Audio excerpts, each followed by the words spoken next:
વિશ્વની number 1 dairy અમૂલના chairman વિપુલ પટેલે આજે નડિયાદના કમલમ ખાતે પત્રકાર પરિષદમાં ડેરીનો પ્રગતિ અહેવાલ રજૂ કર્યો હતો. તેમણે જણાવ્યું કે અમૂલ ડેરી પશુપાલકોના હિતમાં કાર્યરત છે અને ગુજરાતના તમામ ફેડરેશનોની સરખામણીમાં સૌથી વધુ દૂધ ભાવ ચૂકવે છે. ખેડા જિલ્લાના ડભાણ નજીક 45 વિદ્યા જમીનમાં નવો ચોકલેટ પ્લાન્ટ શરૂ થશે, જેનાથી સ્થાનિક 700 લોકોને રોજગારી મળશે. 1233 દૂધ મંડળીઓમાંથી 850 મંડળીઓમાં સોલાર પ્રોજેક્ટ કાર્યરત છે અને બાકીની મંડળીઓમાં આ પ્રોજેક્ટ પ્રગતિ હેઠળ છે. પશુપાલકોની સ્થિતિને ધ્યાનમાં રાખીને દાણના ભાવમાં કોઈ વધારો કરવામાં આવ્યો નથી. મંડળીઓમાં જળ સંચયની કામગીરી પણ ચાલી રહી છે. જ્યારે જિલ્લા ભાજપ પ્રમુખ મહત્વનું છે કે અજબ્રહ્મ ભટ્ટે માતરના પૂર્વ ધારાસભ્ય કેસરીસિંહ સોલંકી મામલે જણાવ્યું કે ચાલુ સંગઠન પર્વમાં તેઓ સક્રિય સભ્ય જ બન્યા નથી. જે સભ્ય જ ન હોય તેને સસ્પેન્ડ કરવાનો મતલબ નથી. પક્ષ આવનાર સમયમાં પૂર્વ ધારાસભ્યને જવાબ આપશે.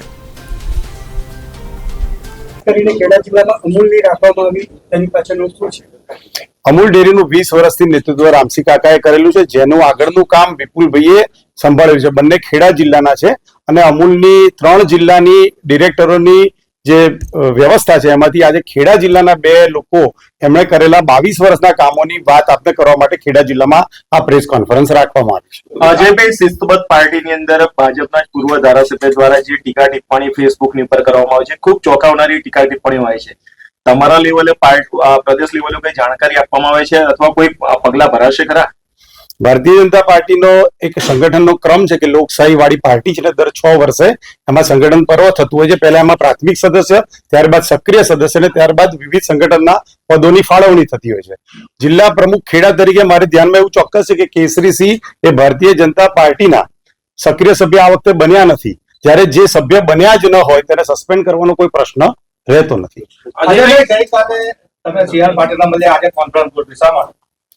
અમૂલ ની ચૂંટણી પણ આવી રહી છે અને અમૂલમાં ભારતીય જનતા પાર્ટીએ જે નરેન્દ્રભાઈ અમિતભાઈના ઉદ્દેશોને સિદ્ધ કરવા માટે કામ કર્યું, જેમ કે જળ સંચય માટે 1200 મંડળીના ધાબા પર વરસાદનું સીધું પાણી જમીનમાં ઉતારવાનું કામ અત્યારે ટેન્ડર પ્રક્રિયાથી ચાલુ છે.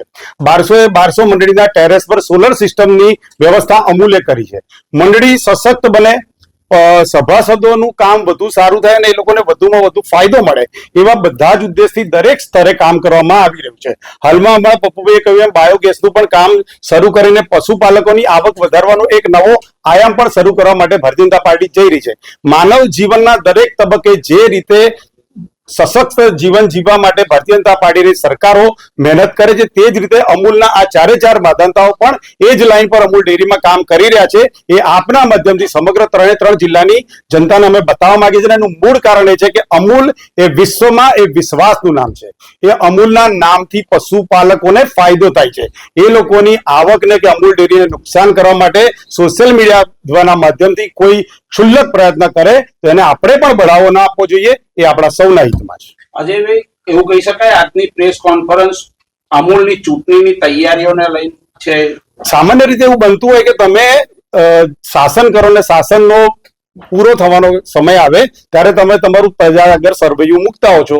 એ પણ તમે આ રીતે ગણી શકો, પરંતુ અમારા માટે આ એક સતત ચાલતો પ્રોગ્રેસ રિપોર્ટ છે. આ રિપોર્ટ અમે તમને આવતા 5 વર્ષના અંતે પણ આપવા માટે આ જ ફોર્મમાં બેઠા છે. અજયભાઈ, કેસરીસિંહ ભાજપના સભ્ય નથી તો આ પ્રકારનો માધનતાઓની ઉપર જે આક્ષેપ કરવામાં આવે છે, ચોર શબ્દનો પ્રયોગ કરવામાં આવે છે, તો કોઈ ફોજદારી કાર્યવાહી કરવામાં આવશે ખરી? તમારી ચેનલ સામે પણ ઘણા આક્ષેપો થતા હશે. દરેકને કઈ રીતે જવાબ આપવો એમ તમારી પર ડિપેન્ડ હોય છે.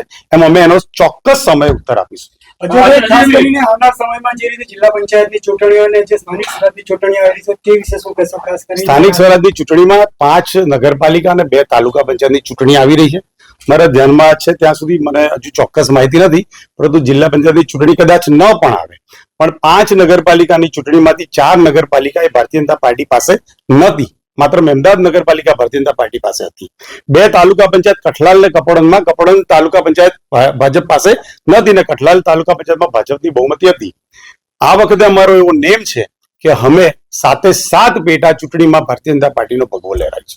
અજયભાઈ, કેસરીસિંહે સ્પષ્ટ ચેલેન્જ આપી હતી ભાજપને કે આ વખત જિલ્લા પંચાયતની ચૂંટણીમાં એમની જે સીટો છે ત્યાં ભાજપના ચિહ્ન વગર અપક્ષ એમની સામે લડી બતાવે, જો તેઓ હારી જશે તો ભાજપ કાર્યાલય કમલમમાં બધાને પાણી શું પીવડાવશે. તેઓ ભારતીય જનતા પાર્ટીના નિશાન વગર વિધાનસભા લડ્યા? હા, એનો જવાબ છે. પહેલા તમે ચેરમેન હતા અને અત્યારે વિપુલભાઈ ચેરમેન છે. ખાસ કરીને જે રીતના વાતો વહેરાઈ છે એ આસમાન જમીનનો ભેદ છે. શું છે હકીકત?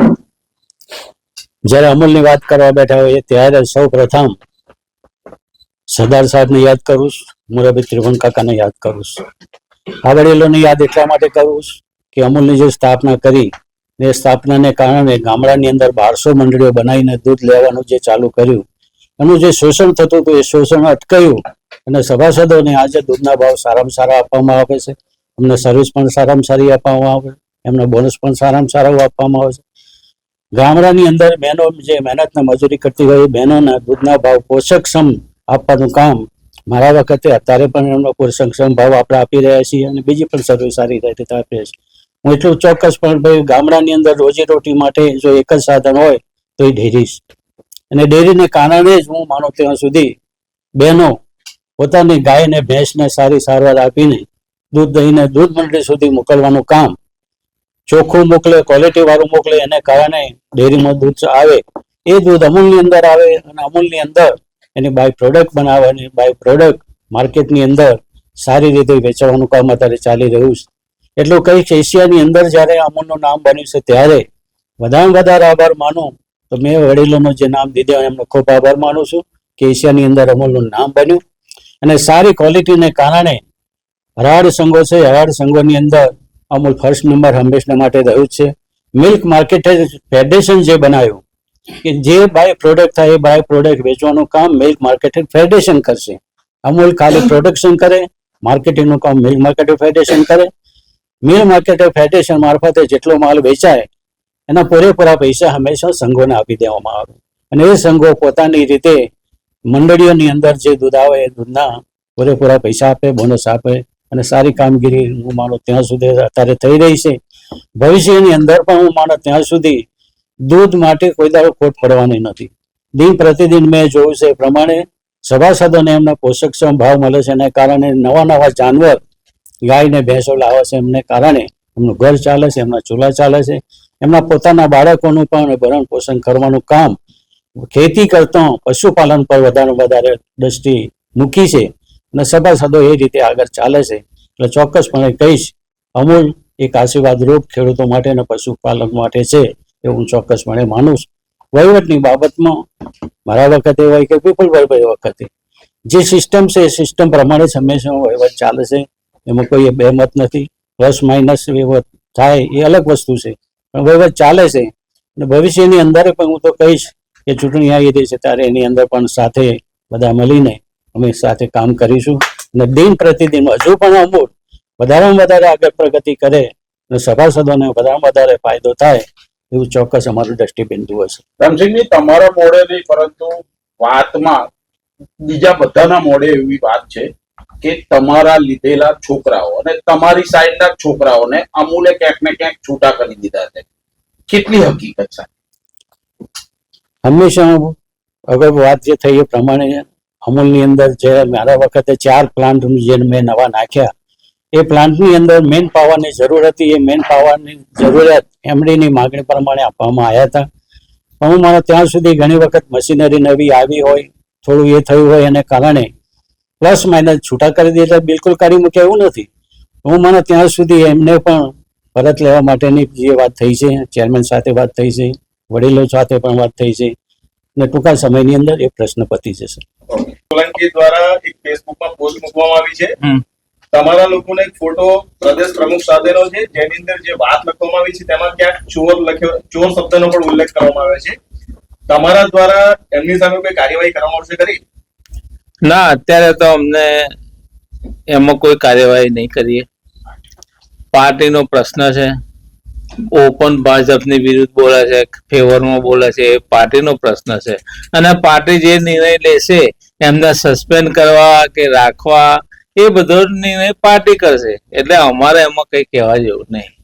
વિપુલભાઈ, જો વાત કરવામાં આવે તો જે રીતે અવારનવાર જે કેસરીસી દ્વારા જે આક્ષેપો કરવામાં આવે છે, પહેલા અમૂલ પર આક્ષેપ કરવામાં આવ્યો, ત્યારબાદ તાલુકા સંગઠન, જિલ્લા સંગઠન અને કેડીસીસી નો પણ પ્રશ્ન જે રજૂ કરવામાં આવ્યો એ વિષય પર તમે શું કહેશો? એ વિષય પર એમને જે યોગ્ય લાગ્યું એ એમણે કહ્યું. હવે એના જવાબમાં પાર્ટી જે કઈ કરે, એક્શન લે, પગલા લે શિક્ષાત્મક, પરંતુ એટલે એના પરથી જાણવા મળશે કે હવે શું કરશે. અમે અમૂલના ચેરમેન બન્યા, કેટલો વિકાસ કર્યો, શું કહેશો? અમૂલના ચેરમેન થયા પછી પહેલું મેં ડેરીઓનું કમિશન વધાર્યું કે ડેરીઓને જેટલા લીટર દૂધ થતું હતું એના 25 પૈસા આપતા હતા તે વખતે. નિભાવ ખર્ચ કે ભાઈ પટાવાળો રાખ્યો હોય, પોતાવાળો રાખ્યો હોય, ધોનારો રાખ્યો હોય, આ બધાના 25 પૈસા 1 લીટરે આપતા હતા. મારા આયા પછી મેં એના 85 પૈસા કર્યા, જેથી એમનું ભારણ ઘટે અને દૂધ મંડળી એમાં ફાયદો કરે. ત્યારબાદ અમે પશુપાલકોનું હિત જોયું. એ ગરીબ બિચારા દૂધ કઈ ઘાસ એનું ખેતરમાં જાય, પોટલું ચાલ લાવે, એના ભેંસને નીરે અને દૂધ અમારે ત્યાં મોકલે. તો એમાં ઘણી અર્ચના આવતી હતી. તો એ મુશ્કેલીઓ દૂર કરી અને અમે સારામાં સારા દૂધના ભાવ જે ગુજરાતના બધા ફેડરેશનો કરતા છાતી ઠોકીને કહે છે કે સારામાં સારા ભાવ અમે આપીએ છીએ. અને બીજું અત્યારે મોંઘવારીના ટાઈમે ઘાસચારો, દાળના ભાવ આસમાન અડી રહ્યા છે. તે ટાઈમે દર વખતે દૂધના ભાવ વધારતા હતા, દાળના ભાવ વધારતા હતા. અમે એક વખત હજુ દાળના ભાવ વધાર્યા નહીં. ખાલી ને ખાલી પશુપાલકને યોગ્ય લાગે, જેમ નરેન્દ્ર મોદી એમ કહેતા ખેડૂતોની આવક બમણી કરવી છે, એમ મારું પણ વિઝન છે કે પશુપાલકની આવક બમણી કરવી. વિપુલભાઈ, પહેલા ફેડરેશન દ્વારા વેચાણના ભાવ નક્કી થતા હતા, હવે સેન્ટ્રલી કેમ નથી થતું? હવે ઘણી મુશ્કેલીઓ પડતી હતી. એમાં કયા પ્રકારની એવું નહીં, ફેડરેશન જે અમલ હોય, ફેડરેશનમાં શું થાય છે, બધી જગ્યાએ સર્વે થાય છે. બધી જગ્યાએ ઓલ ઇન્ડિયામાં, બીજા બધા પ્રાંતોમાં, બીજા બધા આઉટ ઓફ કન્ટ્રીમાં બધી જગ્યાએ સર્વે થતા એમને યોગ્ય લાગે તો એ વધારી શકે છે અને અમારી સંમતિ પણ લે છે.